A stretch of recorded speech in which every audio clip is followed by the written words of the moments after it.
This episode of the Western Outdoor News Podcast is brought to you by the California Yellowtail Jackpot, sponsored by Suzuki, featuring up to $20,000 in cash and prizes for the top 3 teams. The California Yellowtail Jackpot takes place June 12th in San Diego. For more information and to sign up, visit wonews.com.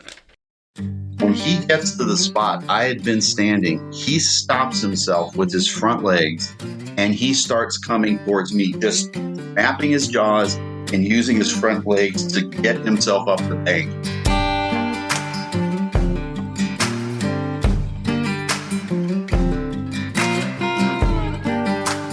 Hey folks, and welcome back to the Western Outdoor News Podcast. This week we talk with one of our largest contributors, Tim Hovey, about hog hunting and being prepared for the big game season to come. Well, I fall over backwards. Now I'm on my back and I've got a chomping pig head between my knees, and he really wants to get me. We then get the chance to catch up with Jonathan Roldan. We talk Baja Beat with a possible new world record catch and life in La Paz. Guys get frustrated. They'll button down their drags, and I've seen these fish lift guys out of their seat and slam them into the side of the gunnel.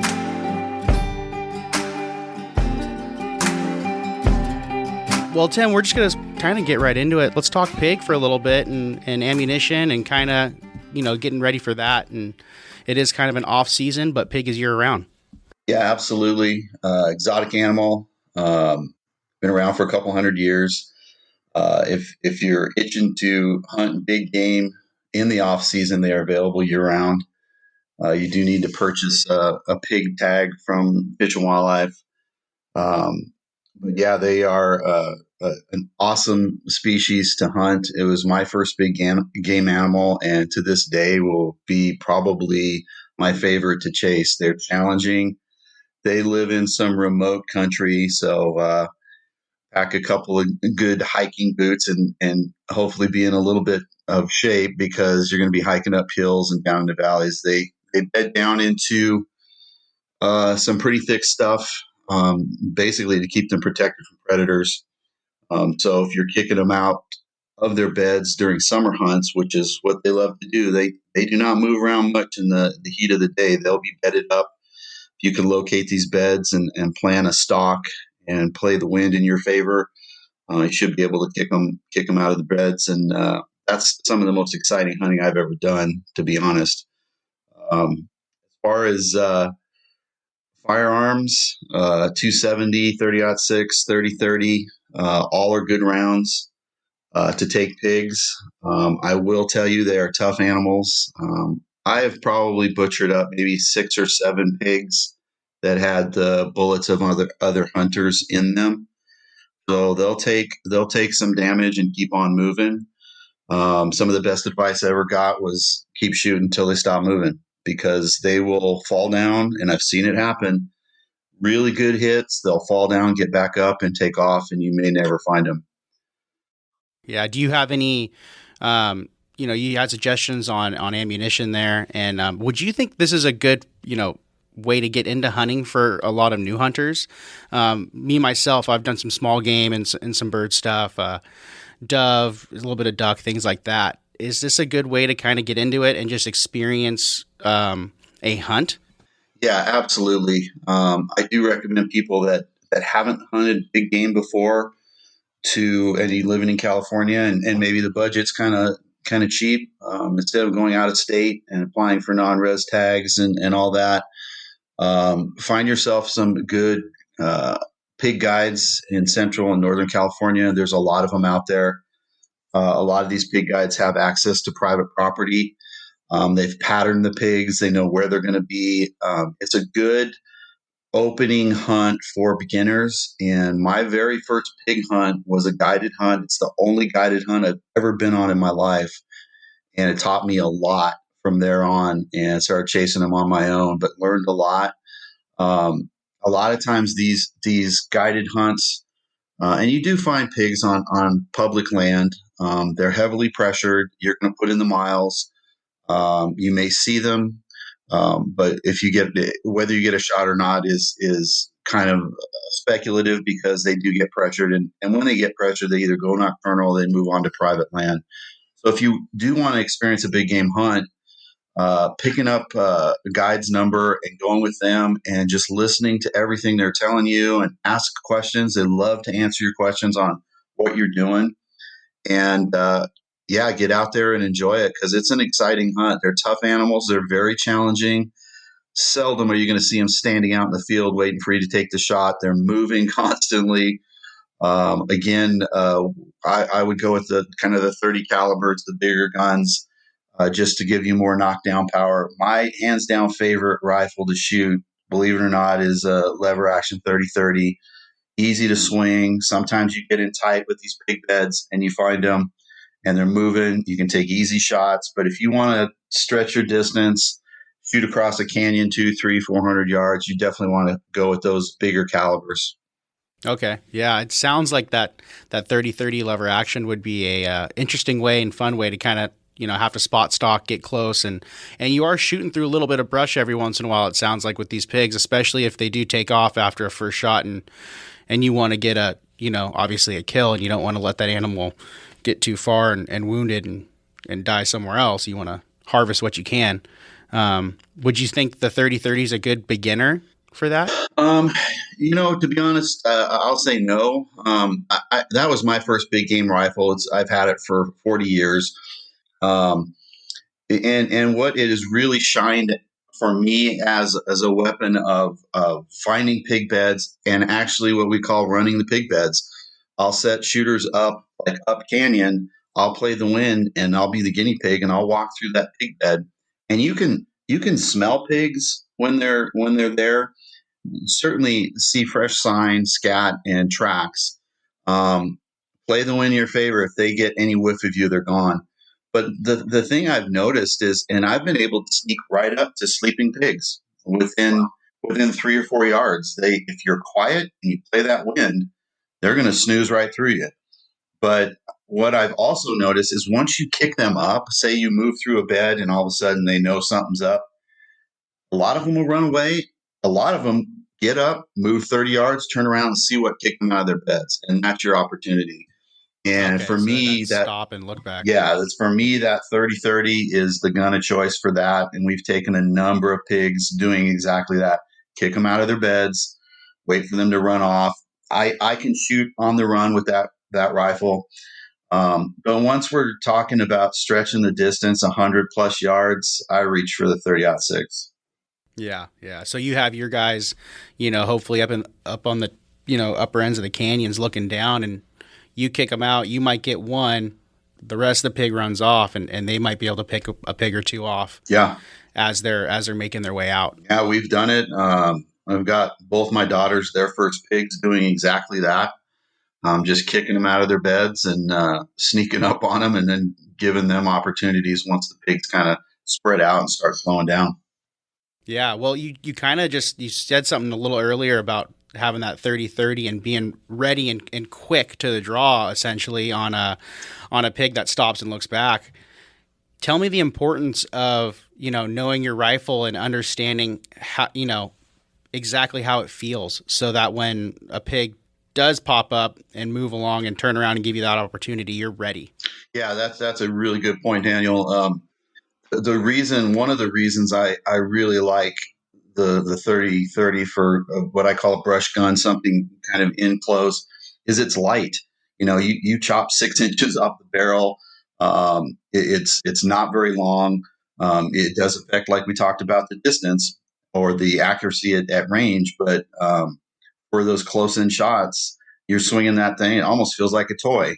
And I've got a little 3x9 scope attached to it. I keep both eyes open. I keep that scope dialed to 3. And if you're a pig and you're running, you're not going to make it far, to be honest. But once you start pig hunting, I would definitely choose something with a little bit more knockdown power and a little bit more distance caliber, like the 30-06, 308, the 270. I've got friends that shoot the 270 exclusively and love it as a pig round. I tell them to keep shooting until it stops moving, because I've seen them get up after that. But you definitely want something a little bit more distance oriented to give you more opportunities. If you pick up a 30-30 as a beginner and start kicking through bushes, You may kick up pigs, and you might not get those long distance opportunities you would normally get with a larger caliber that shoots better out to distance. Mm-hmm. And kicking up pig, I can imagine could be pretty dangerous. I'm sure you've got a couple stories about that. Yeah, and talking before, I love taking people out hunting. I have a core group of friends. We go all the time.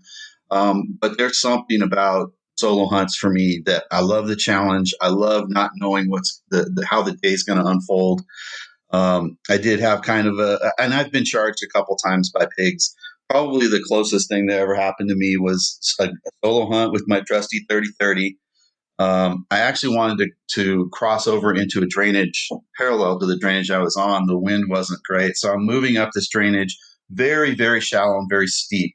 It's only 6-7 feet wide. There's nothing but dry grass in the drainage. And at the top of this little valley is a lone oak just sitting there. So I was halfway up the drainage, and I heard commotion right at the base of that oak. And I had kicked up a nice boar who was bedded right there at the base of the tree. And he didn't know what was up, like we talked about. They know something's happening, but they're not quite sure what it is. They have good, so eyesight. They're not blind by any means. They can see movement. They can see shadows. They can see you if you're standing out in the open. And this pig trotted to the left and stopped. And he still wasn't sure, but he kept getting my wind. And then he started moving. So I put the crosshairs on his nose with the 30-30. It's probably 90-yard shot. Pulled the trigger, folded him right there with a shot right behind the shoulder. Could tell that his back legs were not going to be working anymore. And he started kind of rolling down the drainage that I was in. 90 yards. I had, a few seconds. So I'm like, I need to get out of this drainage. So I pull myself up onto what I would term the shore of the drainage. And I watch this pig. I'm thinking he's dead. Rolling down the hill. When he gets to the spot I had been standing, he stops himself with his front legs and he starts coming towards me, just snapping his jaws and using his front legs to get himself up the bank. Well, I fall over backwards. Now I'm on my back and I've got a chomping pig head between my knees, and he really wants to get me. So I'm about ready to level off another shot right between my legs. And he twitches once, rolls over, and then slides another 35 yards down the drainage and dies. I will admit that I put another one in him before I even went up to him.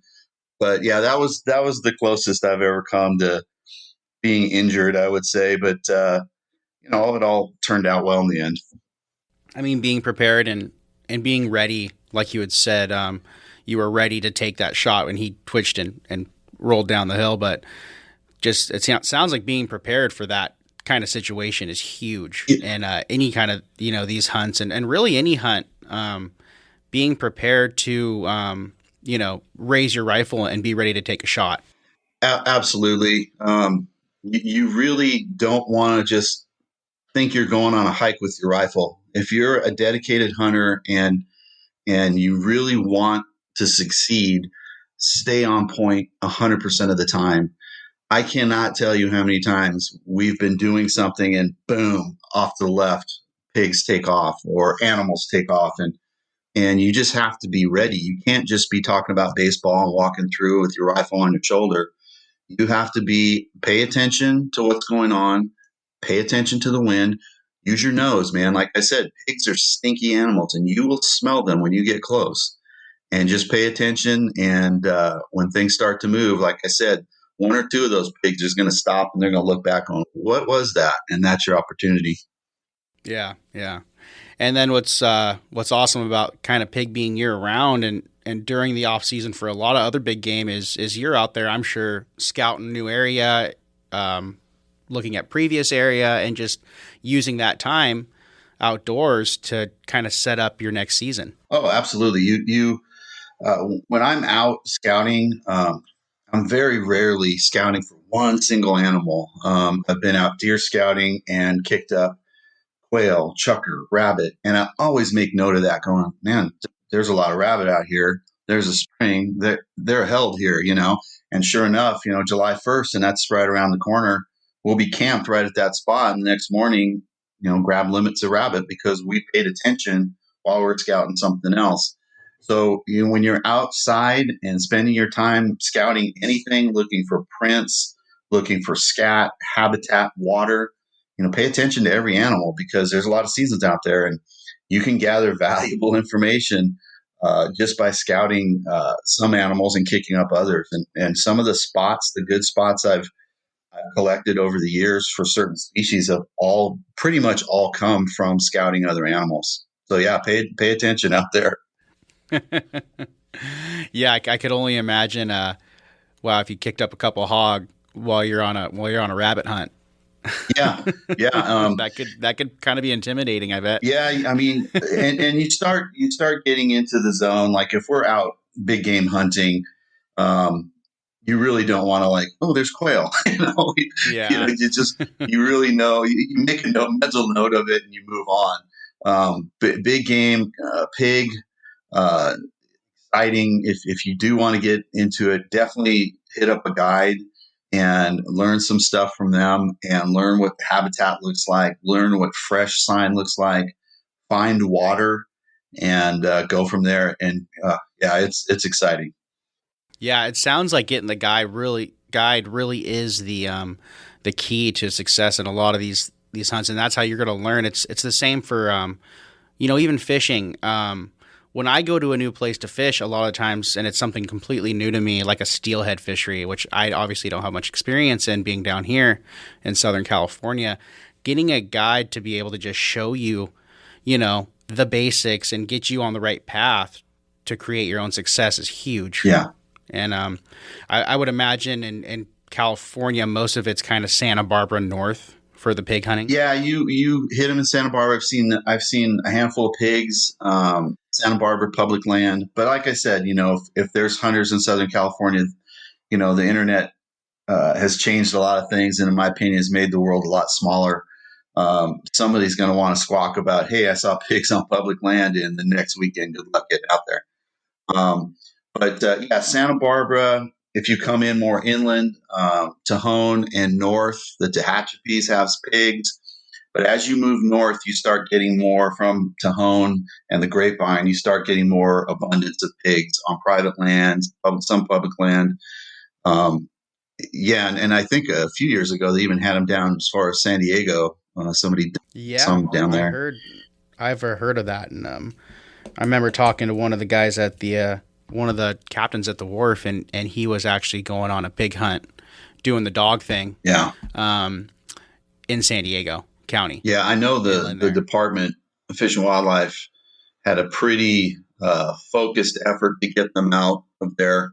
So I know they called in some hot shots from New Zealand that hunt pigs for a living. And I don't know, I haven't heard much about them since. So I think they're probably that must have been like back in 2010. Yeah, it was a while ago. I last heard it. Yeah.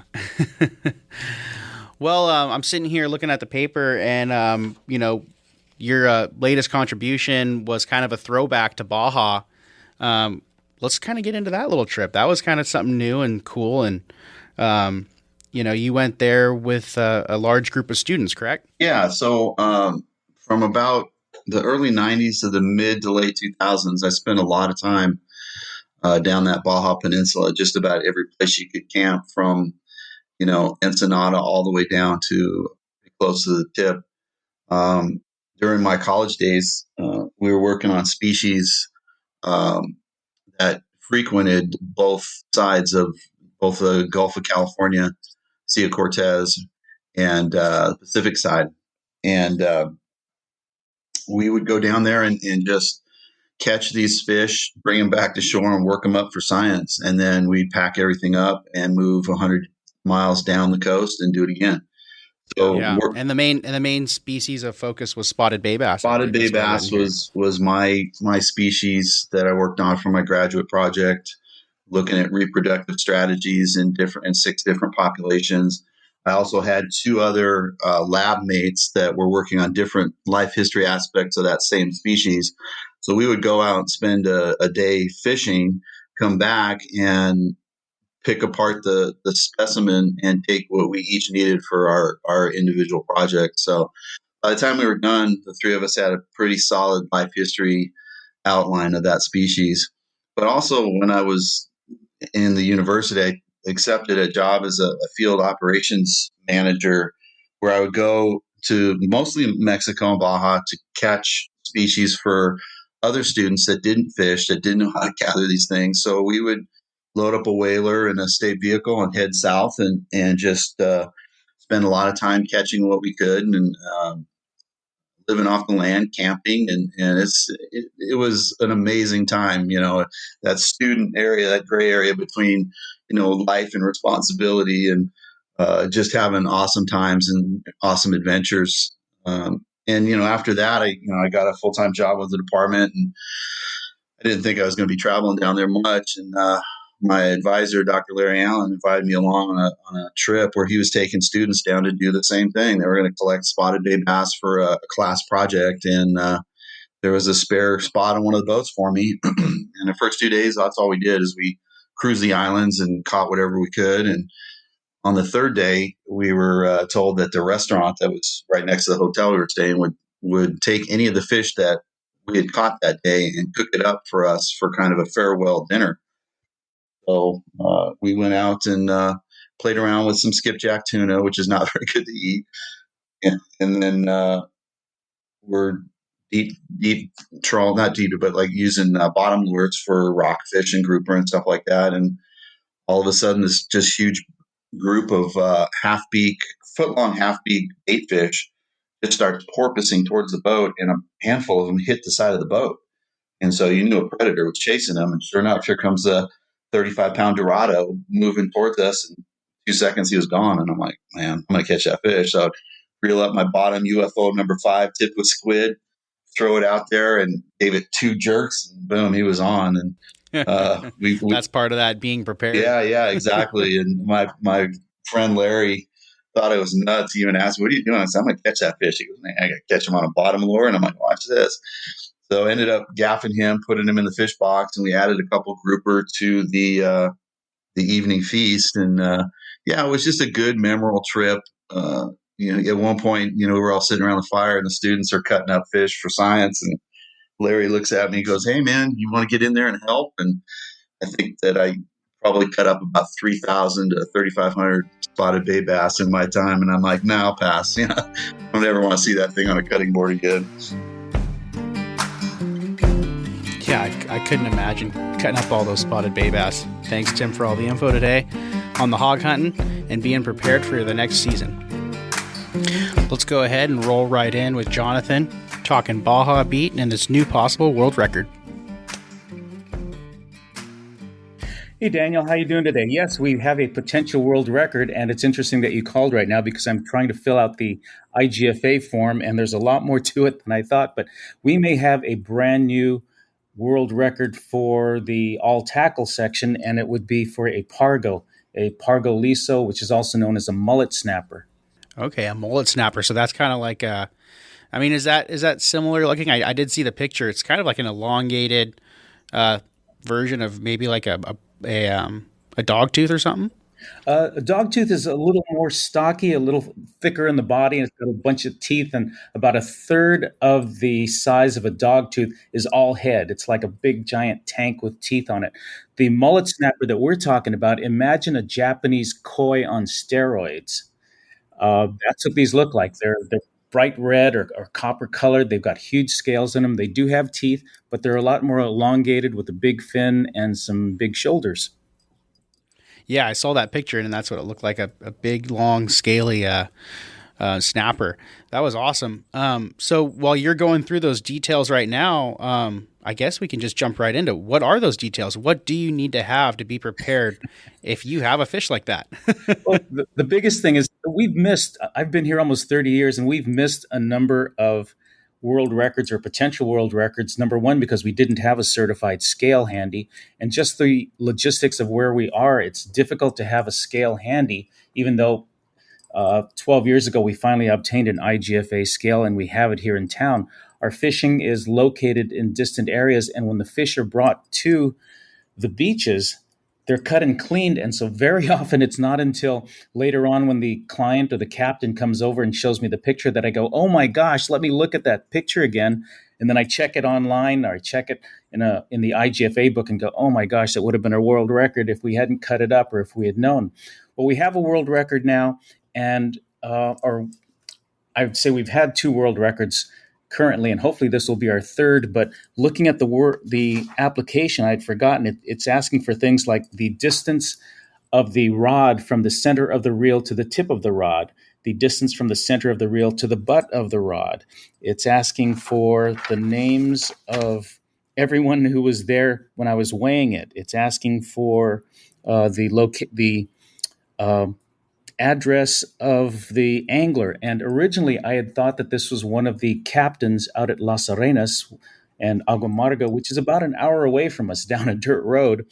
And I thought he was one of the local guys down there. And so I was wondering how I was going to put down his phone number, his email address, because there just aren't any out there. It's very rustic out there. And then just today I find out, wait, he doesn't live out there. He's a doctor here in town. So that, and as a matter of fact, when I was trying to communicate with one of my captains, and I said, can you let Santiago know that I'm trying to communicate with him and that I need him to answer some questions. And then my captain wrote back and he goes, he's in the hospital. I go, what? He's in the hospital? He goes, yeah, he's in surgery. What do you mean he's in surgery? He's a doctor. Oh my gosh. Okay.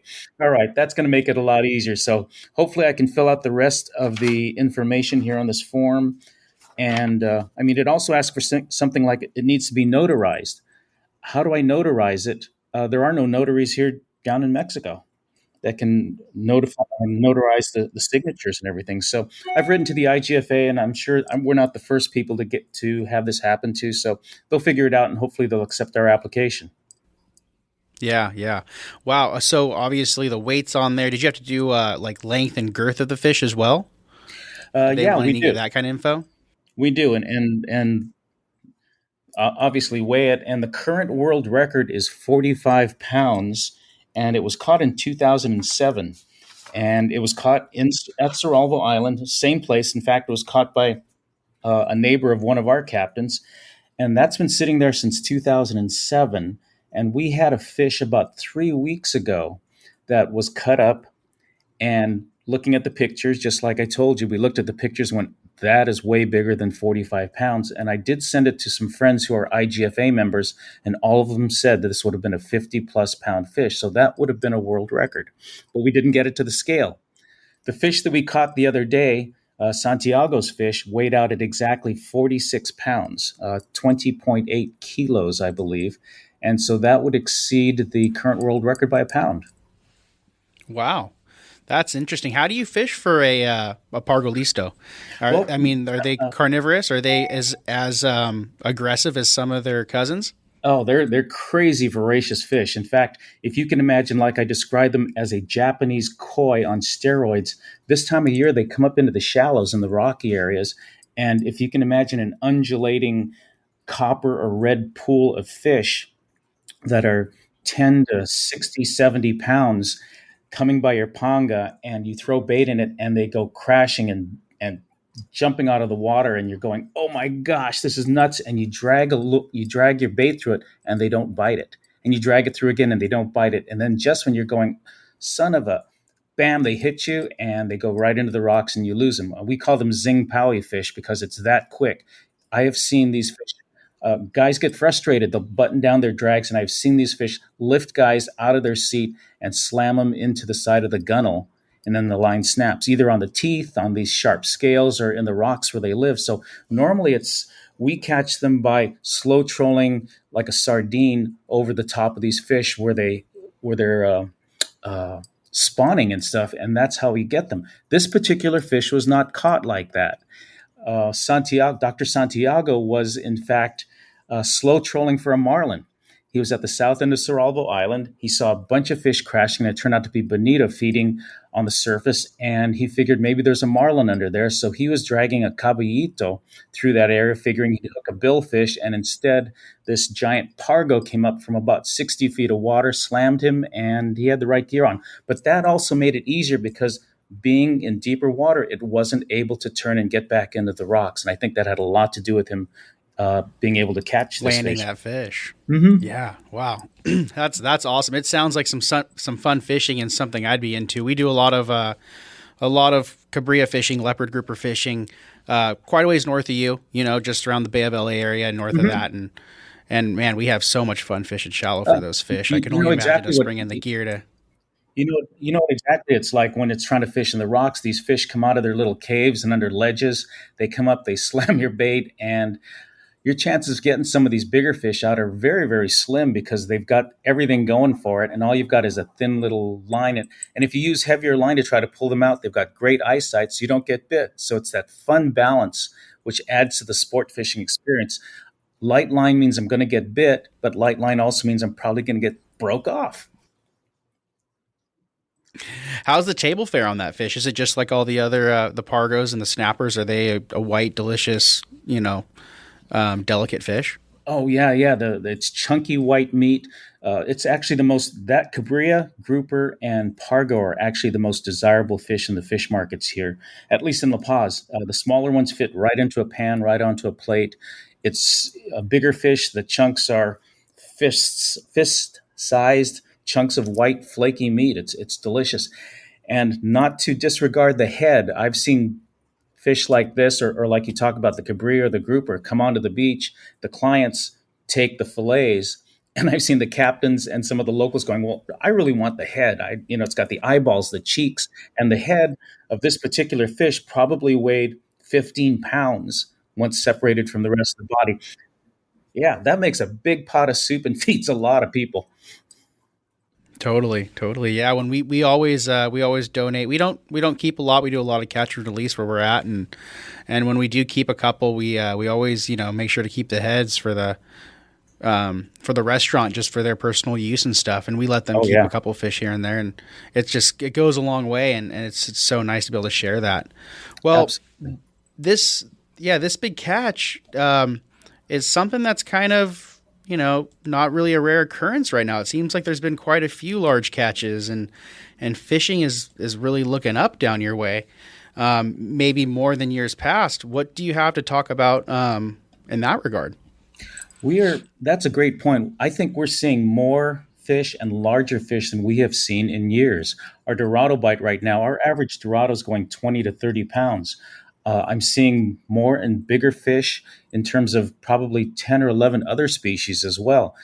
Our Pargo are bigger. We're seeing species we don't normally see, like I'm trying to think of, rainbow runners have shown up. We've seen pompano that we don't usually see, and they're huge. And we're seeing African pompano, yellow snapper. I think this week alone, we've already caught 18 different species. And I think a lot of that has to do with COVID last year, interestingly enough, if there's a bright side to that. Everything got locked down. Here in Mexico, it was a lot more stringent with the COVID protocols and restrictions. No one was allowed on the water. That meant booze cruises, snorkeling, kayaking, scuba diving, sport fishing, commercial fishermen. No one was allowed on the water for almost 6, 7, 8 months. The waters were completely untouched, and I think it gave Mother Nature a chance to recover and heal itself in a very, very good way that we're benefiting from now. The fish had an opportunity to grow. They had an opportunity to feed. They didn't have traffic running all over their habitat. And normally this time of year, our Dorado are maybe 10 pounders. Right now, they're 20 to 30 pound fish, and we've never seen fish with this quantity and this size in probably 8, 9, 10 years. So I think being off the water last year has a lot to do with the great fishery now. And there's a lot of bait. The bait stores that we're seeing right now, again, we haven't seen in many, many years. So you've got a great food source, which means it's going to draw the sport fish in. And they also have something to eat, so they're going to grow. Yeah. It's crazy. Yeah, it's that little bit of relief and pressure from a fishery can make such a big difference. And I mean, I think the big fact there that you just said was the bait, the fact that the bait's not getting wrapped up and it's there, and the fish are there to feed on it and are able to grow fast like they're meant to, especially those Dorado. They're fastest growing fish out there. And you guys are seeing 20, 30 pounders. By the end of the season, there's going to be some real studs getting pulled out, and I'm looking forward to seeing it. Yeah, I hope you get a chance to come down. As you said, Dorado, they do two things: they eat and they grow. Their lifespan is something like 4 or 5 years, and a 4 or 5 year old fish is a 40-pound fish. That is a trophy Dorado. And in an interesting way, the fish did what a lot of us did. They stayed home and they ate and they got fat. And that's what they're doing, and that's what we're seeing right now. COVID-25, they added an extra 25 pounds to themselves while everybody was on restriction. Anything else crazy happening down there right now? Have restrictions lifted for the most part? How's life down there in La Paz? I think if somebody came down here right now, if you didn't even mention COVID, they wouldn't notice anything other than they see people with masks. And if you walk in and out of some places, they still take your temperature. But for the most part, it's not even in the news much anymore. People talk about getting vaccinated. It's not a headline story, and they're talking about completely lifting the restrictions maybe by next month. Originally, they were thinking of lifting the restrictions in September or October, but now they're maybe talking about the middle of summer lifting the restrictions completely. Right now, we are in yellow, I believe. It keeps bouncing between yellow and orange. So we're at 40% capacity in restaurants, 40% capacity on the beaches, 40% capacity in the hotels. But quite honestly, if you look around, I see restaurants with packed tables. I see hotels with their parking lots filled. Mexico is I just read it the other day online that Mexico is the number one destination right now for Americans. In April alone, something like 2.3 million Americans traveled to Mexico. It's close. It's economical. If something happens where we get restricted again, it's easier to get home from Mexico than it is from, say, Italy or Brazil or England. And for many people, it's not really like you're heading to a foreign country. We're so ingrained with the Latin culture with us that it's a fun weekend to get away. Like I said, it's real economical.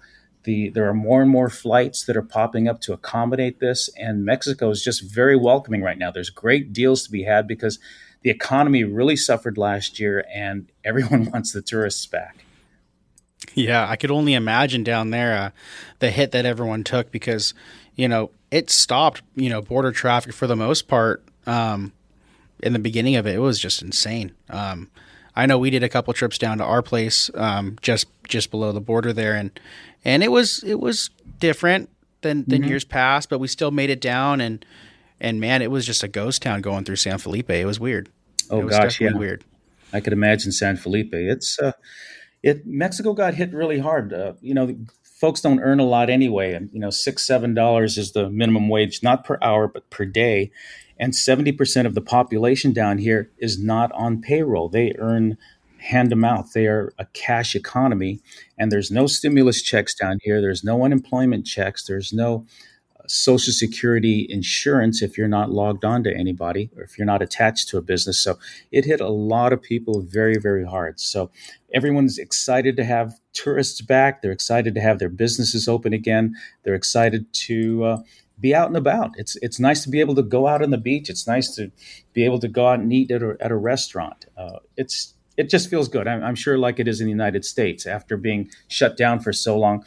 Yeah, totally. I mean, what better way to get away from it and socially distance out on the boat, Yep. Do a little bit of fishing. And it sounds like the fishing's worth the trip right now. It very much is. It very much is. I probably booked another 15 people just this morning before I got online with you. Well, Jonathan, thanks. That was kind of a little Baja Beat right there. I think that's going to about wrap it up. Thank you.